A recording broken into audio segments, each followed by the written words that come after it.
నువ్వు నిద్రలో భయపడినప్పుడు నీ నుదుటి మీద విభూతి పెట్టినటువంటి బొటనవేలు, నువ్వు అన్నం తినకపోతే బెంగ పెట్టుకుని నీకు చందమామని చూపించి పాటలు పాడి నీకు అన్నం పెట్టిన అమ్మ, నీకు పాలిచ్చిన అమ్మ, నీకు ఒంట్లో బాగుండకపోతే మొక్కుకుని ఉపవాసాలు చేసిన అమ్మ, నువ్వు వృద్ధిలోకి రావాలని తీర్థయాత్రలు చేసిన అమ్మ, నీకు 5 మార్కులు తక్కువ వచ్చి తండ్రి దెబ్బలాడితే కళ్ళ నీళ్ళొత్తుకున్న అమ్మ, అటువంటి అమ్మ రుణం నువ్వేమిచ్చి తీర్చుకుంటావు?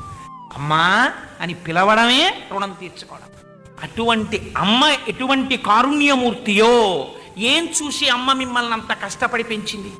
కేవలం తనూభవును ఆత్మనిల్పి అంటారు.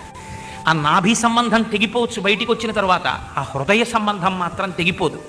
తను అంటకాగిపోయింది బతికున్న నాళ్ళు భర్తతో, కానీ తన శరీరం వదిలిపెట్టేసే ముందు మాత్రం ఆ కొడుకుల్ని చూస్తూ కొడుకుల ఒళ్ళో తలపెట్టుకు చచ్చిపోవాలనుకుంటుంది. భర్త పక్కనున్నా